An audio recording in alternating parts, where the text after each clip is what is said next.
Uy, gising. Natutulog ka. 马多罗汉堡，嘿，我做一些阿多罗，Uy. Uy, 多 pre. 些麦多 Mat 罗， nga subject natin ngayon eh, no? May assignment ba tayo dun? Pakopya naman dyan. Wala tayong assignment dun. Guys, nandyan na si ma'am.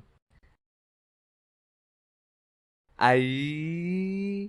Ay. Oh, sino na nagkakrush sa teacher dyan? Kaway-kaway. Wow. Okay, class, nakapag-ready na ba kayo ng sarili nyong isosolve na problem? Sinabi ko na sa inyo yan nung last meeting natin na sa Blackboard nyo isosolve yan para ma-share sa inyo mga kaklase. Okay, dahil dyan mabunot ako sa index card. Rio, ma'am, present, never absent. Nandyan ka na pala. Meron ka na bang isosolve na problem?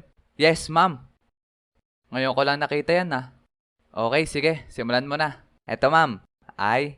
5 plus 5, 10. Eto ma'am, VE. Etong Y value, lagay natin dito. 5 minus 5, 0. Sabay ibaba yung U. Ma'am, I love you.